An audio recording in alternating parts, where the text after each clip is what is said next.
우리가 해마다 이맘때쯤이면 성탄절이라서 다들 들뜬 가운데서 즐거워하고 기뻐하고 또 하나님을 찬양하고 또 성탄 감사회를 하나님 앞에 드리게 됩니다. 저는 이 해마다 이 성탄절 절기 때가 되면 이 성탄절 절기 설교가 참 어려워요. 너무 틀에 박혀 있으니까 해마다 하는 것이라서 정말 힘듭니다. 금년에는 어떤 본문을 가지고 어떤 제목으로 설교할까 참 고민이 아닐 수가 없어요. 그래서 많은 생각하고 기도하다가 금년에는 설교 제목을 다시 되새겨보는 성탄의 참된 의미, 이런 제목으로 본문과 제목을 삼아서 말씀을 전하기를 원합니다. 여러분, 우리가 성탄절 되면 제일 먼저 생각나는 것이 무엇일까요? 아마 아이들 경우에는 산타크로스가 생각날 거고, 그러나 우리가 예수 믿는 이 성도들 어른들의 경우에는 성탄절에 있었던 한 세 가지 중요한 사건들을 기억하게 될 것입니다. 세 가지 크게 구분해 보면, 첫째는 아기 예수님이 베들레헴 말구유에서 탄생하셨다는 것입니다. 그 다음에 두 번째는 이 아기 예수님의 그 탄생 소식을 제일 먼저 들은 사람이 베들레헴 들판에서 양치던 목자들이었고, 그 목자들이 밤에 양을 치다가 천사들로부터 이 아기 예수 탄생 소식을 듣고 즉시로 그 베들레헴 말구유가로 찾아와 가지고 아기 예수를 축하하는 그 장면이 나오고 있습니다. 그 다음에 세 번째는 저 멀리 동방에서부터 박사들이 처음에는 네 사람이 출발했는데 한 사람은 중도에 기권을 하고 세 사람의 박사들이 아주 먼 길을 걸어서 이 아기 찾아와 가지고 아기 예수를 축하하는 황금과 유향과 몰약을 들여서 아기 예수를 축하하는 그런 장면, 이것이 아마 이 성탄절에 있어서 세 가지 중요한 사건이라고 볼 수 있습니다. 그래서 우리가 크리스마스 카드, 요즘에는 이런 그림들을 찾아보기 어렵습니다만 옛날에는 이 성탄 카드에 제일 먼저 베들레헴 말구에서 탄생하신 아기 예수님의 모습이고, 그 다음에 두 번째는 목자들이 찾아와서 아기 예수를 축하하는 장면, 그리고 세 번째는 동방 박사들이 황금과 유황과 몰약을 예물로 드리는 이 장면, 이 세 가지 이 사건에 대한 그 장면들이 성탄 카드에 제일 많이 있었습니다. 우리는 이런 사건들을 두고 좀 다르게 생각해 볼 수 있을 것입니다. 자, 왜 아기 예수님께서 어디 태어날 곳이 없어서 하필이면 베들레헴 말구유에서 탄생하셨을까? 그리고 두 번째는 왜 수많은 사람들 다 제쳐놓고 베들레헴 들판에서 양치는 목자들에게 아기 예수의 탄생 소식을 가장 먼저 전해주신 것일까? 그 다음에 세 번째는 저 멀리 동방, 그러니까 요즘으로 치면 이란 지역입니다. 이란 지역인 그 동방에서부터 세 사람의 박사들이 그 멀고 먼 길을 걸어서 그 베들레헴까지 찾아와 가지고 제일 먼저 누구를 찾아갔냐면 그 헤롯 왕을 찾아갔어요. 왜 헤롯 왕을 찾아갔을까? 그 다음에 또 선물을 세 가지로 드렸는데 황금과 유향과 몰약, 왜 하필이면 그런 선물들을 이 아기 예수께 드렸을까? 이런 데 대하여 우리가 한번 좀 생각해 볼 필요가 있을 것입니다. 예수님 탄생에 등장하는 이 베들레헴이라든지 말구유, 그리고 또 이 목자들, 그리고 동방박사, 이런 장면들을 왜 성경에다가 설정해 놓았을까?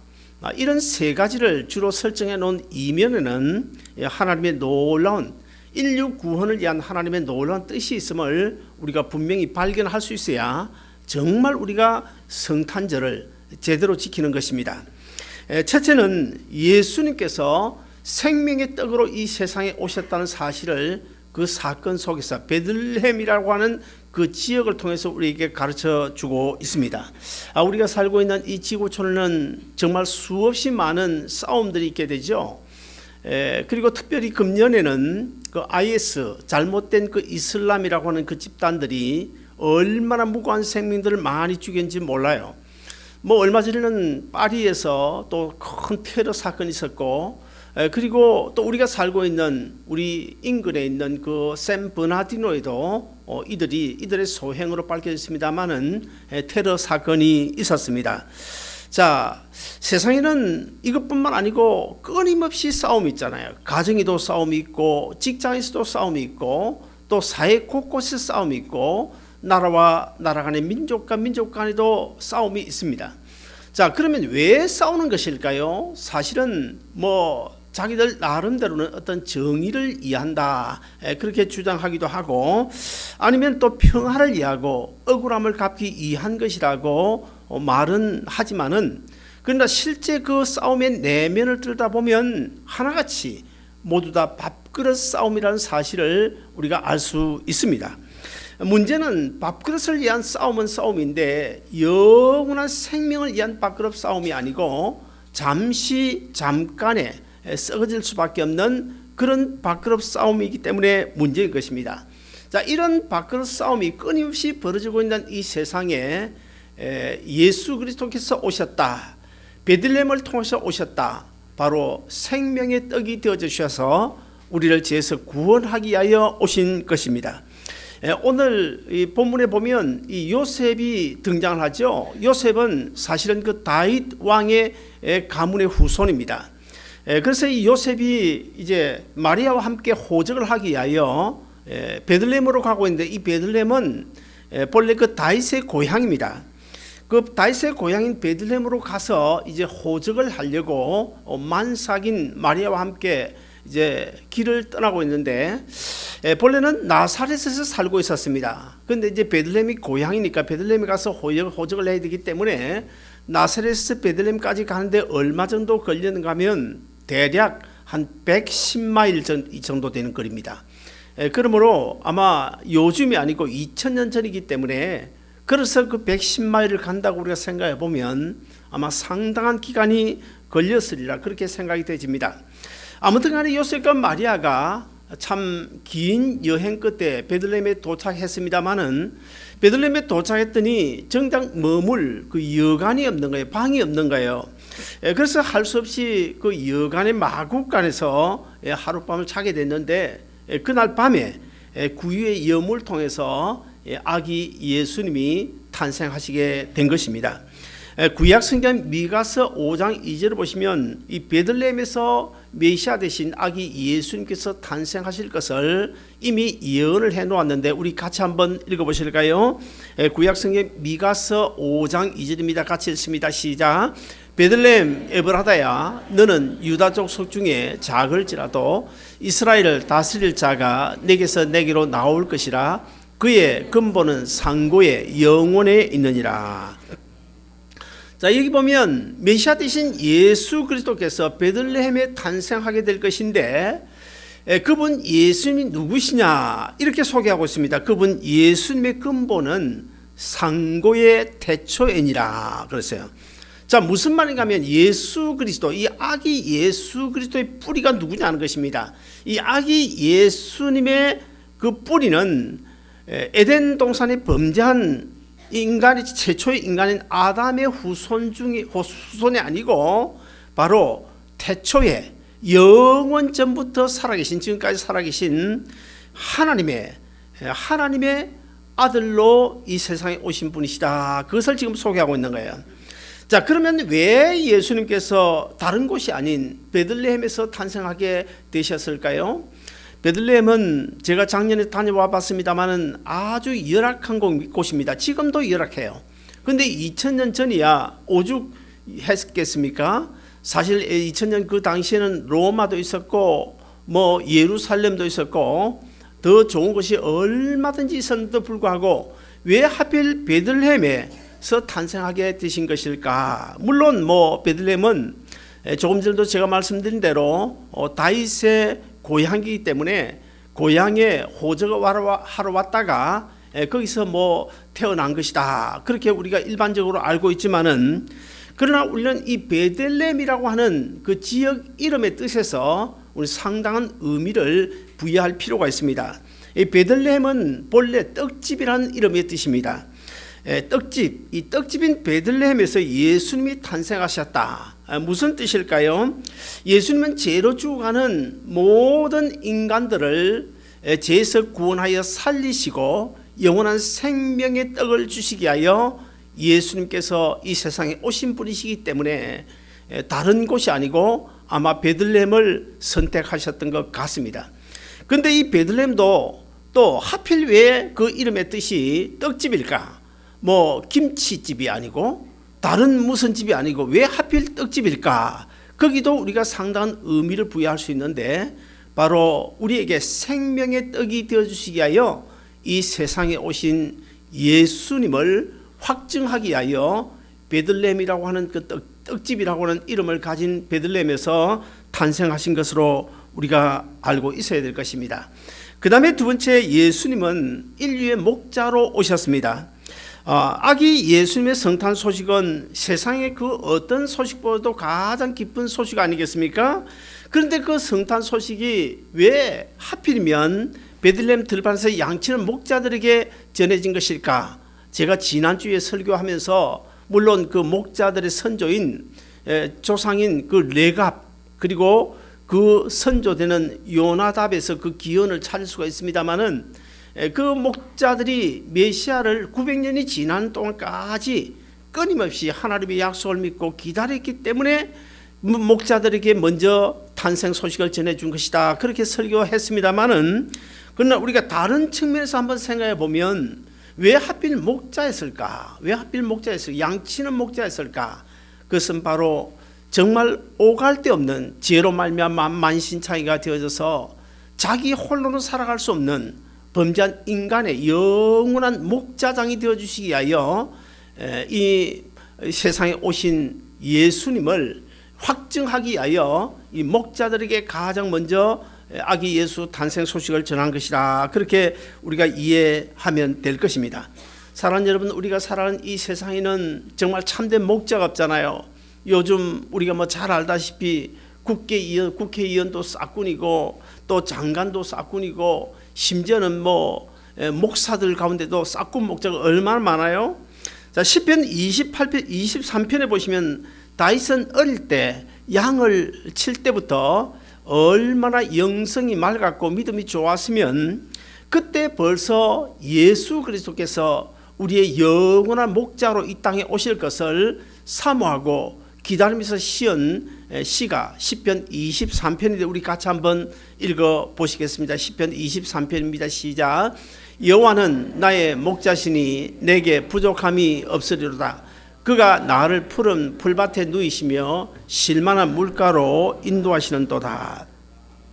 여러분, 우리 주님은 길 잃은 한 마리 양과 같은 우리 한 사람 한 사람 너는 내 것이라고 지명하여 부르시고 우리에게 영원한 목자장. 사실 우리가 이 세상에서 뭐 자기들 나름대로 자기 장께로 살아간다고 노력은 하지만은 그러나 사실 인간의 능력으로 바로 살기는 정말 어려운 시대가 아닌가 그렇게 생각이 되집니다. 이런 제약 세상에서 누군가를 의지해야 되겠는데 누군가 나에게 영원한 목자장이 되어줘야 되겠는데 이 세상에서 우리의 목자가 될 사람이 누가 있습니까? 오직 예수 그리스도밖에는 우리를 영생의 길로 인도해 주실 분이 없다는 사실을 우리가 꼭 기억할 때 우리는 주 2015년 성탄절을 맞이해서 이제 우리 모두 선한 목자 되신 예수님을 만나고 이 예수님을 통해서 우리 여러분의 남은 인생길이 성공적으로 살아가시기를 주의 이름으로 축원드립니다. 마지막 세 번째로 예수님은 이 땅에 만왕의 왕으로 오셨습니다. 예수님께서 탄생하신 그날 밤에는 정말 우주도 부산했고 이 지구상에도 부산했습니다. 하늘의 천사들이 아주 부산하게 움직였고 그리고 하늘의 별들도 여기저기 막 아기 예수의 탄생 소식을 가지고 움직였던 것으로 확인할 수 있습니다. 그리고 양치던 목자가 동원되어지고 저 멀리 있던 동방 박사들까지 동원되어지는 그래서 사실은 이 아기 예수 탄생은 조용하게 오셨지만은 결코 조용하지 않으셨던 그날 밤이었습니다. 근데 베들레헴 목자들은 아기 예수의 탄생 소식을 듣고 바로 그날 밤에 아기 예수가 탄생하신 바로 직후에 와서 마हु간에 와서 이 아기 예수를 이제 경배했습니다.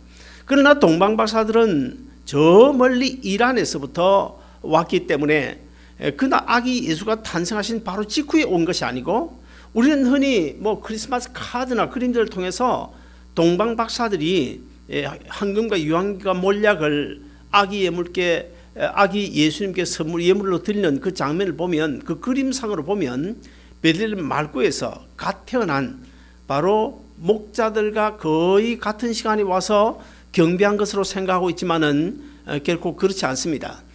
동방박사들은 적어도 성경적인 근거를 우리가 살펴볼 때에 거의 한 2년 가까이, 아기 예수님이 탄생하신 이후 1년에서부터 한 1년 6개월 2년 가까이 될 무렵에 와서 아기 예수를 경배했던 것으로 우리가 알 수 있습니다.